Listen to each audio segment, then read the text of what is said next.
তোমাদের সঙ্গে একটা ঘটনা শেয়ার করছি। মানে আমি কালকে বাড়িতে ছিলাম না, কিছু কাজের জন্য ব্যস্ত ছিলাম, তো বাইরে ছিলাম। হঠাৎ করে মা আমায় ফোন করে বলে যে তোর দুটো পার্সেল এসছে।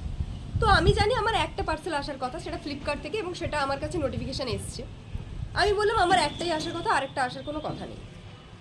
তখন বললো যে না তোর দুটো এসছে, একটা ফ্লিপকার্ট আর একটা আই থিঙ্ক ওটা মিশো থেকে ছিল, আমি ঠিক জানি না, আমাকে বলেনি ওটা কি থেকে ছিল। তো যাই হোক, মেন কথায় আসি। আমাকে যখন ফোন করে মা বলে যে এটা তোর নামেই তোর অ্যাড্রেসেই এসছে, কিন্তু তুই কি এরকম কোনো পার্সেল ছিল এবং এটা প্রিপেড। আমি বললাম আমি সচরাচর কোনো পার্সেল যখন নেই তখন ক্যাশ অন ডেলিভারিতেই নেই, তো প্রিপেড আমি তো এরকম কোনো পার্সেল আমার নেই।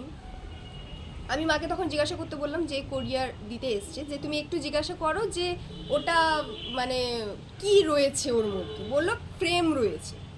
আমি বললাম এরকম কিছু তো আমি অর্ডার করিনি। আচ্ছা ঠিক আছে, যখন প্রিপেড মা তুমি নিয়ে নাও। আমি এটা মাকে বলি ফোনে।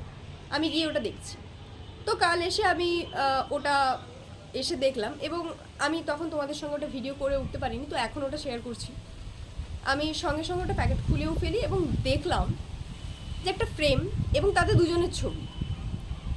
এবার হ্যাঁ, এটা তোমরা ভাবতে পারো যে কার ছবি, কোন প্রিয় মানুষের ছবি, আবার কে তোমায় পাঠানো। হ্যাঁ আমি বলছি, সেটা সবটাই দেখাচ্ছি। এবং কি ছবির মধ্যে ওখানে দেখলাম আমার ছবি এক, আর 2 নম্বর আমার এক বান্ধবীর ছবি। আমি বললাম যদি আমাকে এটা বান্ধবী পাঠায়, এবং সেখানে লেখা রয়েছে হ্যাপি বার্থডে।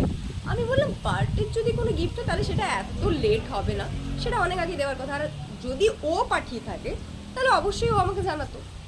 তো এটা নিয়ে আমি ভীষণ কনফিউজড ছিলাম যে এটা কে কি করতে পারে, আমার সেটা ভাবা ছিল না। তারপর আমি একদম সঙ্গে সঙ্গে ওকে ফোন করি যে এটা কি তুমি পাঠিয়েছো এরকম কিছু। তখন ও বললো হ্যাঁ এটা তোমার জন্য।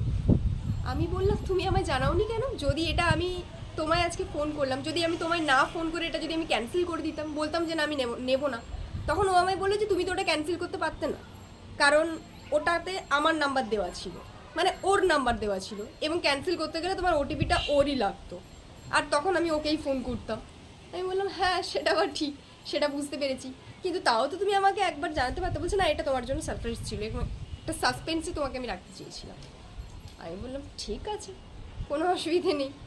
তারপরে আমি তোমাদেরকে দেখাচ্ছি, মানে এরকমভাবে কেউ কাউকে সারপ্রাইজ দিতে পারে আমি বুঝতে পারিনি। অনেকটা বলছে আমি একটু ব্যস্ত ছিলাম, এই কারণগুলোর জন্য একটু লেটে এই কাজটা করেছে। তো তোমাদেরকে দেখাই ওটা কী ছিল। আমি এটা আনবক্স করে ফেলেছি, তো তোমাদের সঙ্গে তো বললাম সেটা শেয়ার করিনি, তো এখন দেখাচ্ছি। এটা আমি আর আমার সঙ্গে রয়েছে আমার বান্ধবী, এবং আমাদের 1 বছরের একটা জার্নি এই একটা ফ্রেমের মধ্যে তোলা হয়েছে। জার্নি বলতে এমনটাই যে আমাদের হঠাৎই দেখা, এবং একটা পড়া বা একাডেমির মাধ্যমেই আমাদের পরিচয়, এবং ওর বাড়ি পশ্চিম মেদিনীপুর এবং আমার বাড়ি পূর্ব মেদিনীপুর। তো ওখানে গিয়েই আমাদের মিট হয়, এবং আমাদের দেখা সাক্ষাৎ কথাবার্তা সব কিছু হয়, এবং খুব ভালো একটা স্ট্রং বন্ড তৈরি হয় ওর সঙ্গে। এবং আমাদের ঘুরতে যাওয়ায় এখানে ছবিগুলো রয়েছে, তার মধ্যে দীঘা বলো বা আর যেখানে যেখানে আমরা একসঙ্গে ঘুরতে গেছিলাম সেই সমস্ত ছবি এখানে ক্যাপচার রয়েছে। তো এটা সবথেকে বেশি ভালো লেগেছে আমার এই কারণেই যে এর মধ্যে আমাদের পুরো 1 বছরের জার্নি, আমাদের শুরু থেকে শেষ, এবং লাস্ট আমরা যেদিন দেখাও করেছি সেই ছবিটাও পর্যন্ত রয়েছে। তো থ্যাংক ইউ প্রজ্ঞা, ওর নাম প্রজ্ঞা। অসংখ্য ধন্যবাদ তোমাকে আমাকে এত সুন্দর একটা উপহার দেওয়ার জন্য।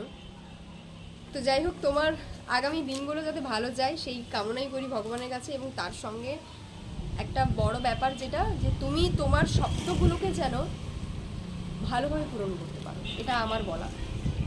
আর আমি অবশ্যই তোমার সঙ্গে থাকবো, শুধু এই 1 বছর নয়, এর পরের প্রত্যেকটা বছরই যেন আমি তোমার সঙ্গে থাকতে পারি। অবশ্যই আমাদের খুব তাড়াতাড়ি দেখা হবে, সেটা এই ডিসেম্বরেই আমাদের প্ল্যান হচ্ছে। তো আশা করি দেখা হবে, সেটার জন্য আমরা খুব অপেক্ষায় রয়েছি। আর যাই হোক, আমার গলাটা খারাপ, সেটা একটু তোমরা মানিয়ে নিও, ইগনোর করো। আর গলা খারাপ তাই জন্য আমি রুমের ভেতরে ভিডিওটা না করে আমি বাইরে এসেই করলাম। অসংখ্য ধন্যবাদ তোমাদের সবাইকে এই ভিডিওটা পুরোটা দেখার জন্য। ভালো লাগলে অবশ্যই লাইক করবে। Thank you.